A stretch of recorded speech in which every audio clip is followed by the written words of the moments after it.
Feral is a boat built to cross oceans. Strong, powerful, beautiful. So how could anyone make such a basic mistake when it came to designing her mast? At some stage, some complete it has decided that it's going to put full tanks in here all the way through. Doesn't matter about the fact that there's supposed to be a compression post in the middle. Deal with that afterwards. In fact, they haven't dealt with it afterwards. That's what's happened.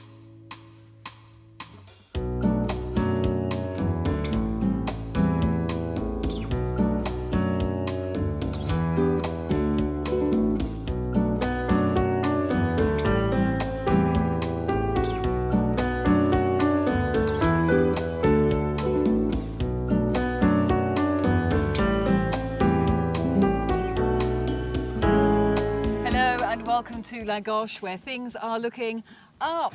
Yes, we have got the mast on, not without incident. I do have to wear a cap now, so I don't scare small children with a gash in my forehead. But at least I've managed to get time to get a haircut now. You have, yeah. Things are getting back to normal. I hope you like the film. Coming up, we've found the problem, now to build the solution with G10.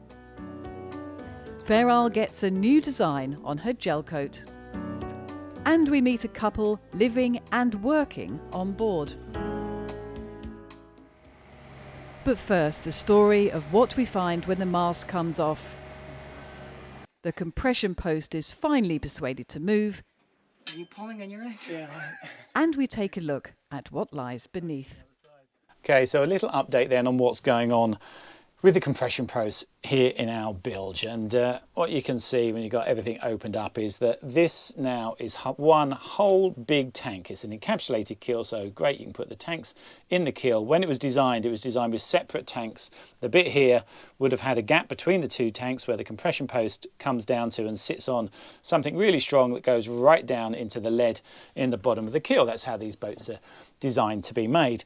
This one, at some stage, some complete it has decided that it's going to put full tanks in here all the way through. Doesn't matter about the fact that there's supposed to be a compression post in the middle.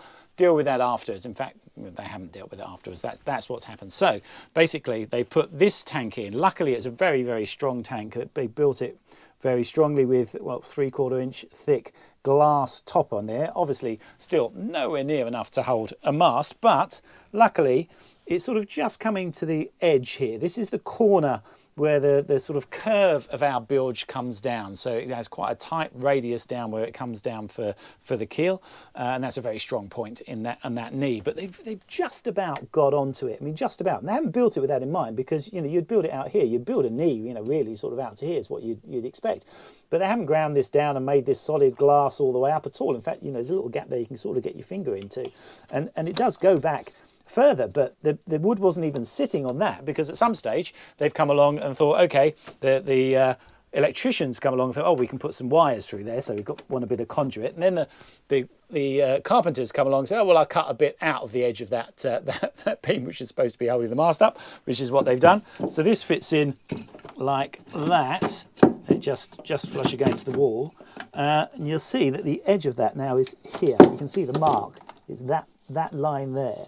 So basically, that is where the wood started. So you've got about 5 mil of this on the edge there that was taking everything on this side. And actually you can feel on here that's depressed. It's that bit, that bright bit there. That's the only bit that was touching. That was the only bit that was supporting the whole thing. And it has compressed down a little bit. I mean, not the whole amount that we've dropped. I mean, some of that is this collapsing as well. That's why we've got a crack in here. So, it's taken 23 years to do that. I mean, absolutely amazing that it's managed to stay up. Now, there are drawings of Hans Christian 48s without a direct connection to the keel. Sadly, no details of how they intended to create the support. So for clarity, I'm going to try and draw in what we found and what we're proposing to install. With the water tank filling the void, teak blocks have been placed on the edges for the steel crossmember to sit on. Looking closely at this point, you see there is a gap between the tank and the longitudinal beam. They seem to think this would be a good place to run some conduit for the electrical cables. This wasn't big enough, so they cut a chunk out of the teak. The starboard side had more cut out than the port, leaving just a 5mm section with a direct solid connection to the hull. The result of this was that the starboard side eventually sagged. So to address this, the fix we came up with was to cut a slot in the longitudinal beam, glass in a flat floor and build up the crossmember support with something very strong. The best material for this is probably G10. It has impressive statistics when it comes to compression loads, almost twice as much as steel, and a lot more than teak. It's expensive stuff and difficult to find, but I've got a slab of it, and if I cut it just right, it should be just enough. Okay, that's the last one. Okay, ready. By now it's clear this job could get messy, so we're moving out for a week or so to stay at a friend's place nearby. We're lucky enough to be staying at Redmond and Karen's place. This is the kitchen, so amazing. I'm looking forward to being able to come back in the evenings and relax and have a meal. We really can't stay in the boat when the floor is up and all that work is being done. It's a bit dusty, so nice to come back here. This is the balcony, and see the location. There's the boardwalk over there, the sea is just beyond it, and the actual boatyard is just over there, the other side of the railway track. So it'll take about 20 minutes or so to walk in during the day. But it's a lovely place around here. It's a good area, and I'm really sorry, Redmond and Karen, that you're not here with us. Have a good time in the UK, and thank you so much for letting us stay. It's going to make all the difference. Back on the boat, Operation Keep the Dust Out is in full swing. Okay, so the little blue tent is built, quite cosy in here, a little bit dark though, couldn't get any translucent stuff, and I'm short of lights at the moment. I've got this one and I've found another one, but stupidly I've got a couple of really good ones in the forward cabin. That's where I've shoved all of the soft furnishing, so I can't really get in there anymore. There's always something, but yeah, this'll do well. It's got a hole that goes through to the hatch at the top there, a couple of big fans, so it should suck stuff out of there, and I'll just take myself in when we start the grinding. But I'll just show you what we've got to do. So this side I've already taken the foam out inside, so the pieces of G10 that we have will go right through and into there, all get glassed in. So I've got to clean all this, grind all this away, so it can get a good bond on all that back to about here, and then I'll do the same on this side. Just cut that bit out here. I don't have to go through the boards at the top now that I know what I'm doing. I can just cut through into here, dig all the foam out and glass it into there, and do the same sort of clean up job here, get rid of all these wires, and yeah, make a nice hard point in here.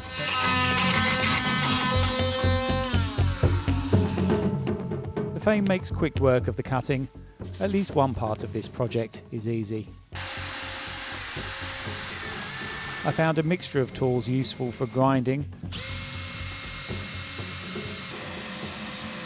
rotary cutters and wire brushes for the intricate areas, and a metal file pad on the frame for the flat bits.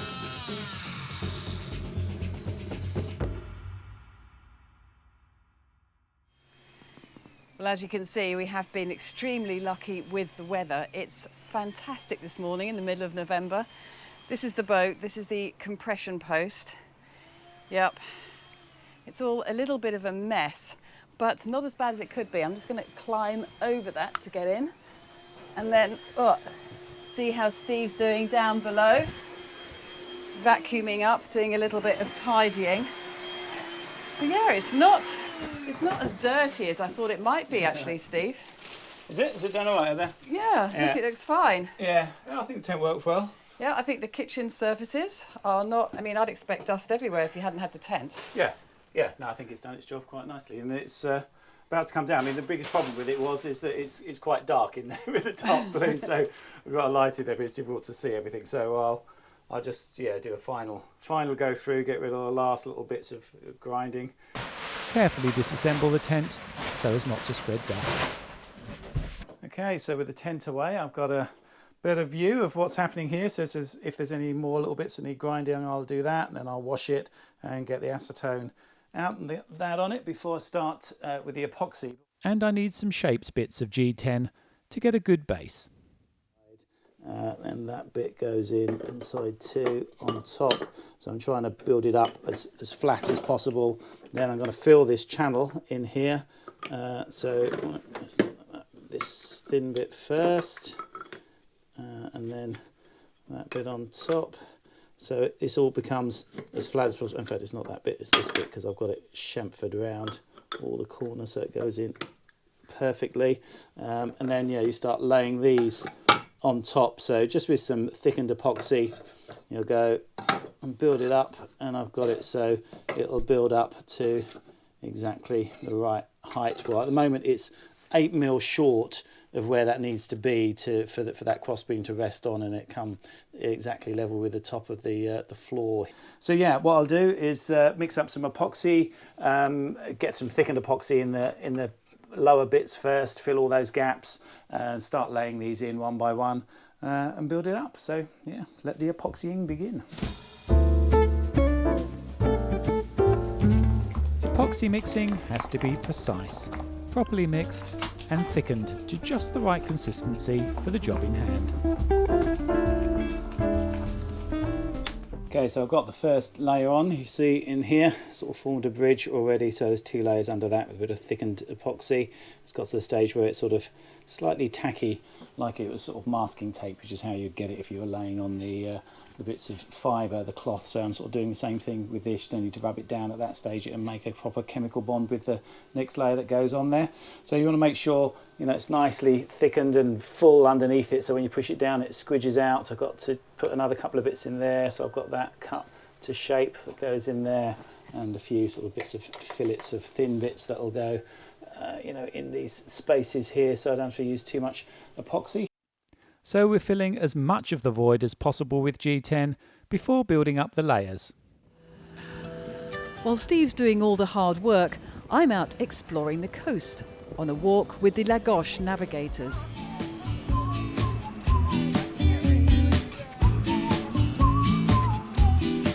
This is a beautiful coastline with well-marked paths and trails that can take you all the way to Lisbon. I think we can go for miles, and I think we are going for miles. And I'm getting a little bit left behind. Everyone else is a bit further along the coast, so I'm going to catch up now. But it is really beautiful, and there are a lot of people out today. I'm not surprised. On this occasion, we're on a relatively short hike to Pré de Luz, a lovely holiday town about 5 miles along the coast. It's a good place for lunch. On the walk, I get talking to Adam and Claire, and back in Lagos, they invite us on board Aquila, their Moody 41. The couple sailed down from the UK over the summer and are now settling into living and working on board. It's been a sort of 5 or 6 year process. We bought the boat about 18 months ago. We spent a summer around the southwest coast, just sort of getting our eye in a little bit and getting a little bit of practice. And then we set off in June of this year as a liveaboard and have worked our way down from the UK through France, through Spain, and now in Portugal. And I know that, Claire, you're working on board. Yes. You're not retired, you're not being able to just chuck everything up and have another income. So how is that working out? The pluses are there in terms of, you know, I'm doing the same job as I was sat at home behind a desk every day, but every day we're at a different port, we're travelling, it feels like an adventure. It's exciting, the lifestyle is kind of how I expected it to be. It's made my life exciting and I felt really bored at home, like crazy bored. And now I don't feel like that. We're always busy, even if it's, you know, not work, it's kind of juggling boat jobs and navigation and seeing places. You know, we're not doing this because we love sailing. We're doing this because we wanted to see different places, we wanted to experience different culture, we wanted to travel, we wanted to just have a different lifestyle, I suppose, and for that it's absolutely delivered everything, I think. Absolutely, yeah, and it's been a really big change for me from my day job of what I was doing before. So I was working in an office. The job that I did doesn't really translate to being able to do it on a boat. I work with a team of people, and You're in so advertising, is that I was right? worked in advertising, yes. So I worked with copywriters and designers and so on and so forth, and I don't really have that on a boat. But what I do have to do instead is I have to do all the boat jobs. Yeah. And that's been something that, you know, people tell you about, but you still don't really appreciate till you're actually doing it. If you want to own and live aboard a boat, there are lots and lots of systems on that boat. It's in a saltwater environment, it's being shaken around, everything is just trying to break all the time. And how much did you know before you bought the boat? Nothing, absolutely nothing. So it's been a very steep learning curve. I think Claire's ability to work has allowed us to go sailing sooner than we otherwise would have been able to. Yeah, that's true. If we were relying on savings and just depleting those savings every year, we would probably have to wait another 5 years to be comfortable to go. We'd have to be closer to retirement even and thinking about that.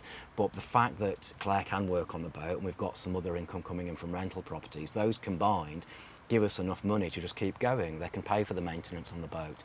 They can pay for the things that we need to do. And you'll get better and do your own maintenance. Well, yes. And if we can save money on that, then that's even better. So yeah, it is a little bit of a balancing act between Claire having to do work and us wanting to have fun and enjoy the full lifestyle of sailing. But at the moment, we've got a balance that sort of works. Okay, so it's the second day of the epoxy layup. As you can see, this is all hardened off nicely. I've given it a bit of a rub down and a wipe with acetone, so I can start laying them on the top of that. And actually, I've bought the I've run out of the last lot of epoxy, and that was the slow set one. This is the fast set, the 205 hardener, because this should be quite quick. You can see the different layers. I'm just going to build these layers up so they all fit just nicely in there, and I'll probably actually just epoxy a bit of a bar across the back of there as well, just so you know it means that this can't be pulled out. This is going to be bolted through. That cross beam is going to be bolted right into this. I'll tap into it, so it sort of provides a little bit of a bridge across. The base isn't completely flat, so we need to make sure the first G10 plate beds down well.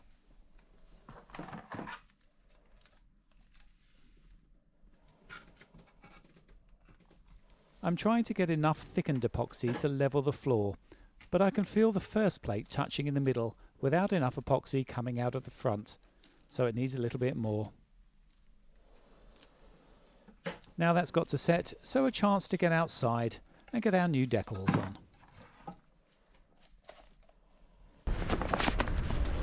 So first of all, I'm just going to take off a little bit of the backing right through the middle, so I can stick the middle and push out from the edges. You only get one chance to get these right, so it pays to have a plan and to make absolutely sure of your positioning before you commit. I've got three hands. So get it in place and double check the level before you continue. So there, as long as it's stretched out, it's in the position you want. And this is nice and easy because I can line it up on the top, if not get someone to have a look from a distance. These sorts of decals come in 3 layers. First job, peel off the back. So we try and do this in a line now. And I use the credit card to just smudge over. You probably get the odd air bubble, but you can push it out normally. There's a little bubble just there. If you can't push it out, then I'll do it after, once I've taken this off, put a pinhole in it and give it a go. Yeah, see like that one's going, but I think that's the only one actually. The rest of it's pretty good. Yeah. You can sort of see through to see if there's any bubbles in there. So now you can pull this off and just make sure it just all gets left behind. Nice tight angle.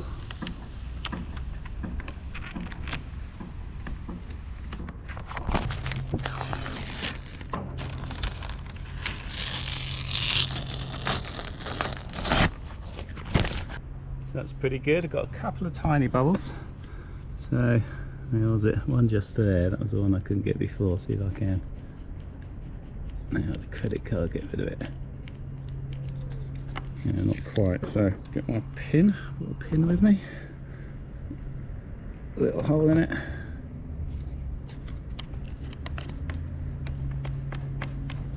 Gone. So yeah, half done. Let's do this half. With the base level dry, I can quickly build up the plates.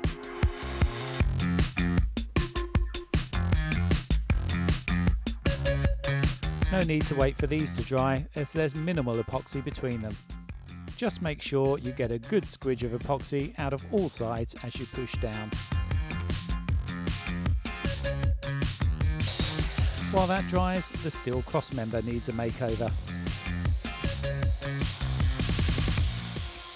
And then getting back on board. Not an easy task, it's bloody heavy. On the last stages now, you can see I've sorted out the conduit in here all ready, so it should all fit on there nicely. And the key thing is that the bottom of this middle bit, which rests on there, has got to be the right distance away so that the top of this bit of the beam is level with the bottom of the floor, because the floor rests on that all the way along, and that's our sort of datum point then for getting this in the right position and then getting the compression post in, which is going to be tricky. You're going to have to try and jack the ceiling up a little bit to do that. I think it was very difficult to get out, so it's going to be even more difficult to get in now. This is higher, it's up at its correct height. So yeah, moment of truth. Let's lift it up and see if I've done my calculations correct. This I've calculated to be a couple of mil under where it should be, so I'm just going to build it up with a bit of epoxy and some matting.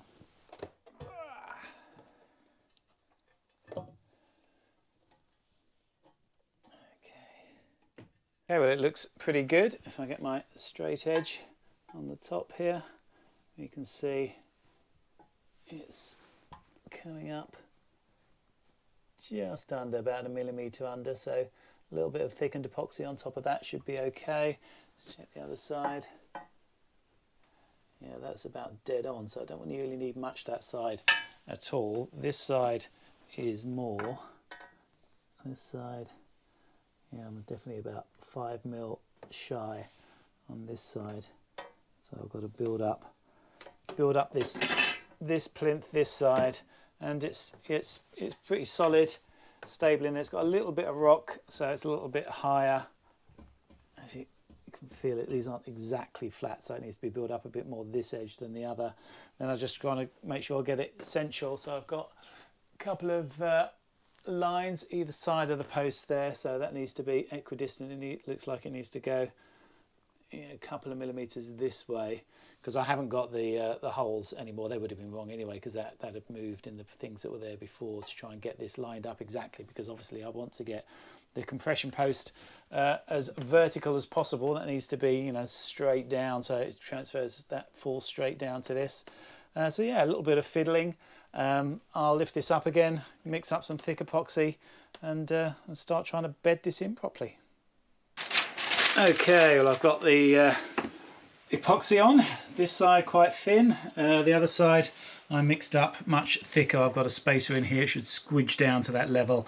I'll put some cling film around here because it's all going to squidge out the edges so I don't make too much of a mess. And I'll put some of this film, this is the stuff you get for gel coat, on top, so that I can lift this off afterwards, because it might need a couple of levels and get to the exact right level. So yeah, I should be able to lift it on and off with that. So yeah, let's try and see if I can get it to work. The amount I needed to raise it was minimal, so no fiberglass mat needed, which is a good thing.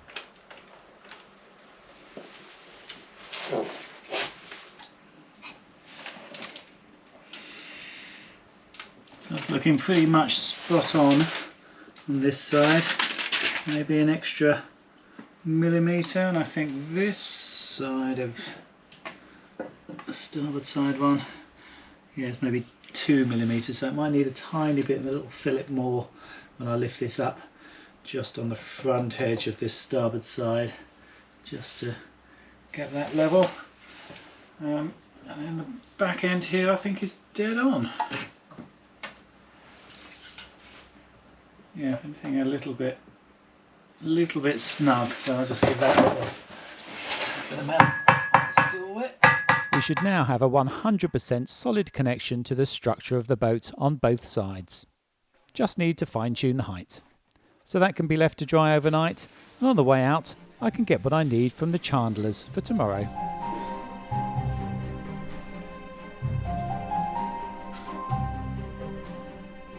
Yes, I do come here every day, just don't tell Judy.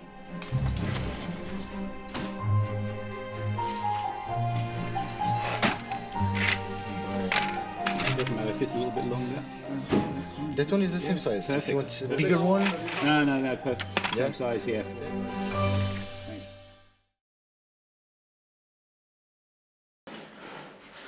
Got a little bit of a war wound. Oh wow, you did. What happened? It bit me. Jumped just ahead of our repositioning the jack in it. Thanks for your help, Jim. No worries. We should have went with our first intuition. I said, we're just going to tap it and then we're going to move it. And we were one move too late. You,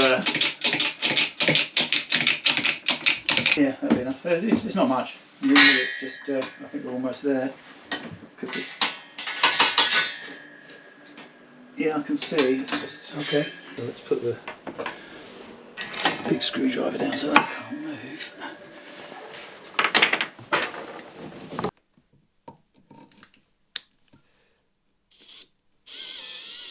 There's no denying it was a struggle to get that post in, and a relief to get the holes tapped and everything bolted down.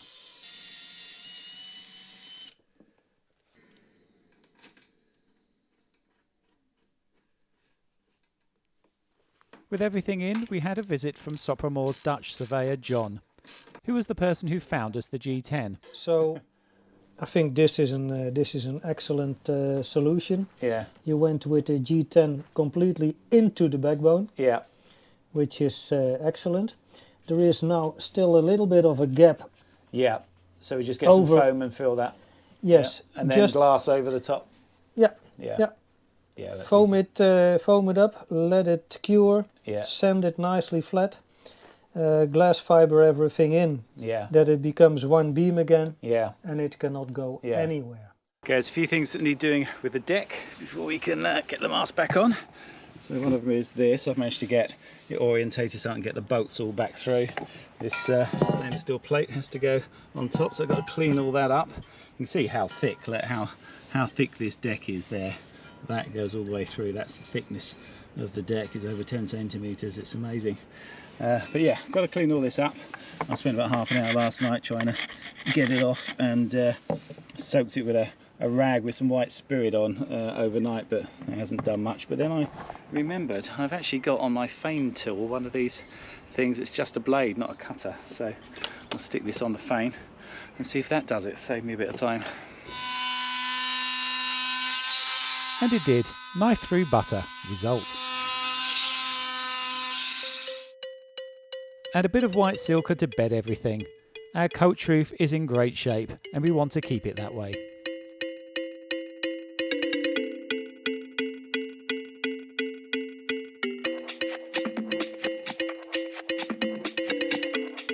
Well, it's gone in well, it's tightened up, got a good bit of squidge all the way around the outside. So I'll let that dry before I cut it off it and make less mess. Well, today's the day that the mast is due to go back on, so just doing my final checks. I have been round and pretty much done everything. Remade all the connections up the end here. My television area was sort of on the verge of falling off, so I've redone that. I was thinking of taking it off, but I think we'll leave it there until after the States, because it might be useful to have an actual TV while we're there. We don't really watch it here, but yeah, after that I'll take it off. I could do without the windage up there, but yeah, everything else cleaned off. I had a look at all the pulleys in here just to make sure they're okay. It's much easier to do those, pull the pin and get them out if there's any problems, but they all look okay.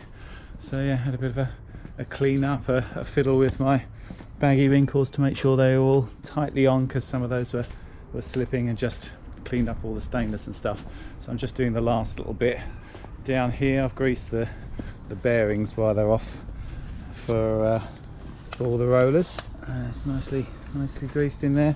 But yeah, I'm just getting this ready now, so I'm going to tape up the end of the loom. I've got a mounting line ready to pull it down through the compression post, so I'll just tape a bit of line into here, so I can just tie it on and then pull it through from the inside, and hopefully that should all be good, make it go smoothly.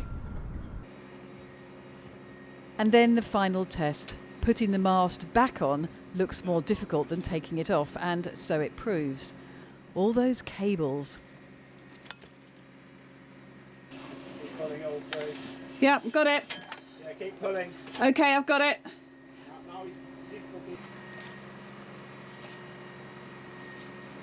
Right, I can push it to turn it.